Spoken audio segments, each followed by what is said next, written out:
Magandang araw sa mga kapatid kong mangyan sa Mindoro, mga kapatid kong subanin sa Zamboanga del Norte, tsaka mga kapatid kong ita sa mga taring Pangasinan. Gusto kong sabihin na hanggang ngayon nagagalak pa rin ako na makakatulong sa inyo dahil nagbibigay sa akin ng kagalakan, ng joy na makakatulong sa inyo. Dahil ang success ninyo, success din akin yun. Pag nakikita ko na umiibang buhay ninyo, na masagana na kayo, sa puso ko, naging masagana din ako sa nakikita ko. Kaya I'm really excited na nako-connect tayo. Ang gusto kong pag-usapan ngayong araw, yung concept ng honesty at saka integrity. Kung ano natin sa Tagalog, yan yung ano bang honest mo, yung magandang hindi ka nagsasabi ka ng totoo, yung report nyo totoo, yung paggamit nyo ng pera ginagamit sa dapat kung saan gagamitin yan, hindi nyo ginagamit na personal. Yan ang honesty. At saka yung integrity, yung pangalan ninyo maganda sa tingin ng mga tao dahil ang paghawak nyo ng pera ninyo, paghawak ng donation na dumating sa inyo, ginagamit nyo para sa kung paano gagamitin na correct.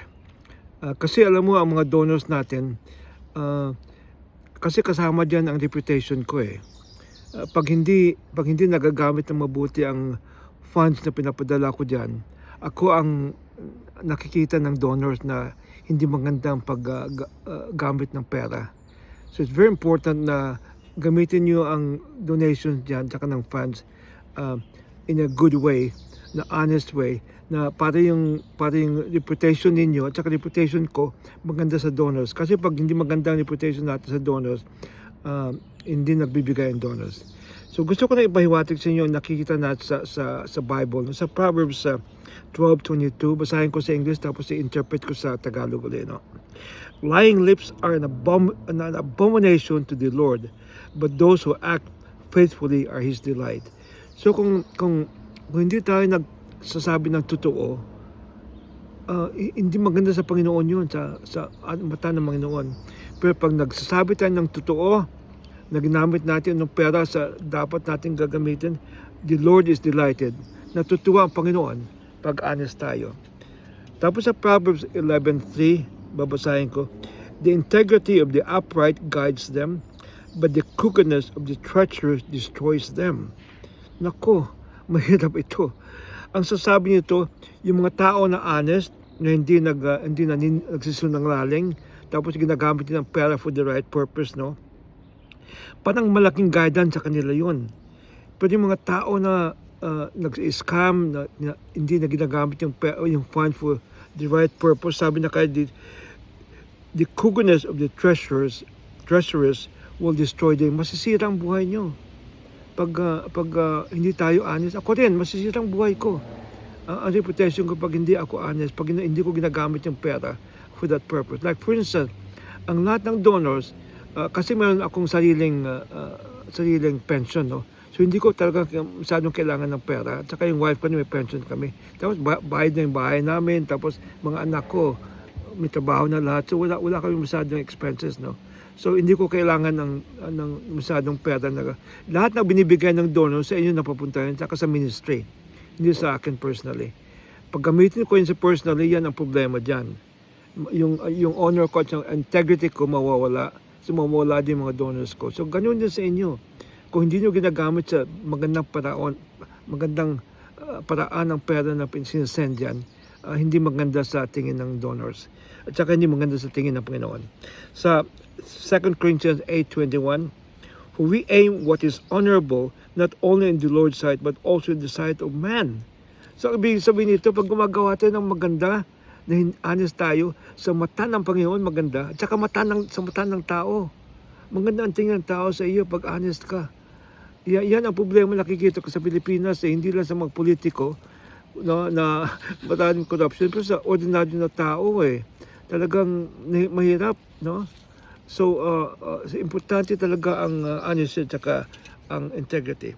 Tapos sa Proverbs 19:1, better is a poor person who walks in his integrity than one who is crooked in speech and is a fool.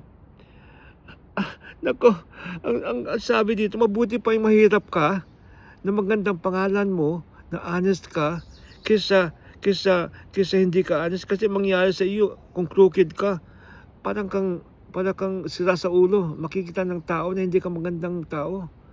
Pag ginagamit mo ang pera sa sarili mo lang, na hindi maganda. Sa Proverbs 11:1, a false balance is an abomination to the Lord, but a just weight is delight. Alam mo, importante ito. Sabi dito sa Bible, kung mali-mali yung kiluhan mo, di ba ang mga kiluhan dyan, mali-mali, pinataasan nila, no? Abomination to the Lord. Hindi maganda ang tingin sa Panginoon. Alam ko marami dyan ng mga kulang yung, hindi ko anong ginagawa nila na para ang kilo, maliit, no? So, kilo binabayaran mo pero maliit yung yung kilo, no. Alam mo, that is one reason na mahirap ang Pilipinas. Kasi kahit saan ka pumunta, laging may mali.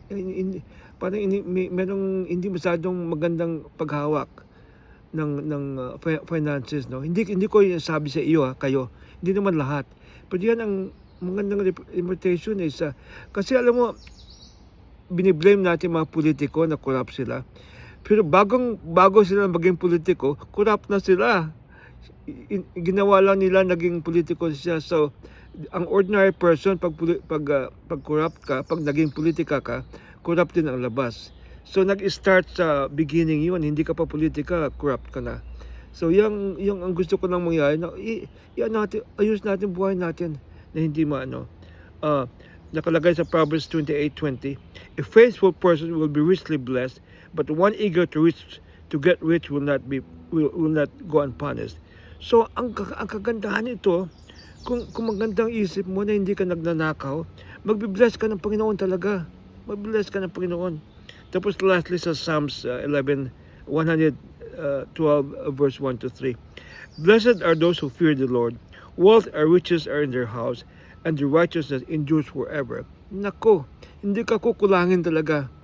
Pag honest ka, hindi ka kukulangin. Yan ang promise ng Panginoon. So, yan encourage ko sa inyo na pag gumawa kayo, mag-honest kayo para yung reputation nyo maganda ang pangalan. Ako rin. Kasi alam mo, maraming nangyari ng mga pastor na nagnanakaw ng pera sa Global Friends. Kasama dyan reputation ko. Marami ako na walang pera sa pagnanakaw. So just be honest, no? Kasi kasama din ako diyan, ang reputation ko kasama. So God bless all of you, okay? Gusto sabihin ko, mahal na mahal namin kayo. Basta maganda lang takbo ng buhay ninyo, tulong kami ng tulong sa inyo. Okay? God bless all of you.